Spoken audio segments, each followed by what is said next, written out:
Dès lundi, l'information a fait la une des médias du monde entier. Tensions are flaring in France's Calais migrant camp as authorities get ready to demolish it. Mit einem massiven Polizeiaufgebot hat die französische Regierung damit begonnen, das als Dschungel bekannt gewordene Flüchtlingslager bei Calais zu räumen. Today, authorities there clearing the notorious migrant camp in the Channel port of Calais.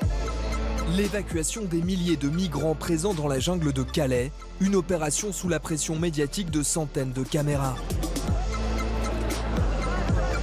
Entre chasse au scoop, moments de tension et opération de communication, cette semaine le Tube vous dévoile les dessous de la jungle médiatique de Calais. Lundi matin, c'est le coup d'envoi du démantèlement. Plus de 800 journalistes sont sur place pour filmer la même image, cette longue file de migrants qui attendent d'être pris en charge. Ce matin-là, de l'autre côté de la Manche, les Anglais découvrent à la une du Daily Mail un tabloïd tiré à plus d'1 500 000 exemplaires, un titre et une photo qui font peur, le chaos. Une photo prise la veille au soir par ce photographe de l'agence France Presse. La photo, vous l'avez prise à quel endroit? À une cinquantaine de mètres. Et surprise, l'image de la jungle en flammes dimanche soir est très trompeuse. C'est un gros feu de poubelle qu'ils ont activé en mettant tout ce qu'ils trouvaient dedans.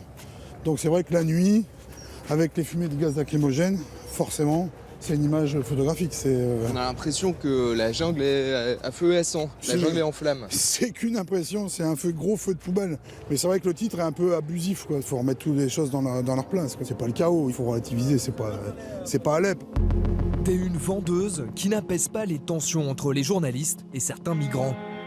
Comme nous allons le constater à quelques mètres de là.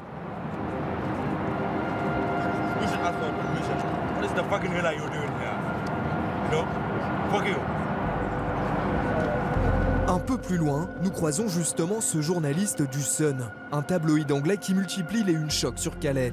Comme celle-ci, la preuve par les dents, qui réclame des tests dentaires pour déterminer l'âge des migrants. Nous tentons de lui poser quelques questions. En France, certains trouvent que vos unes sont très agressives à l'encontre des migrants. Bonne chance. À Calais, ce lundi, beaucoup de journalistes qui découvrent la jungle pour la première fois et filment tous les mêmes clichés. Et il y a aussi Thomas Dagbert, reporter pour le quotidien local Nord Littoral. Hello. How are you? Vous avez déjà vu autant de caméras ici? Non, jamais. Jamais. Lui est un habitué des lieux. On essaye d'y aller régulièrement. Puis on a nos petits contacts au sein de la jungle, etc. Donc là, on va aller boire un petit café dans un commerce. Ces méthodes sont bien différentes de celles des journalistes anglais. Hello? Is it a problem if you have a camera? Ah.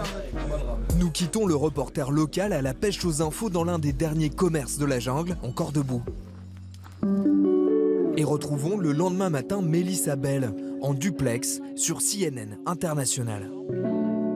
Well, I'm going to show you, Rosemary. The sun has just risen over the jungle. We're really in the heart En dehors du cadre de la caméra, 2 gardes du corps veillent discrètement sur la sécurité de l'équipe de tournage. Ça nous permet en tout cas de venir le soir, de faire notre travail tranquillement, de ne pas avoir à réfléchir à notre sécurité. C'est toujours ça de moins auquel il faut penser soi-même.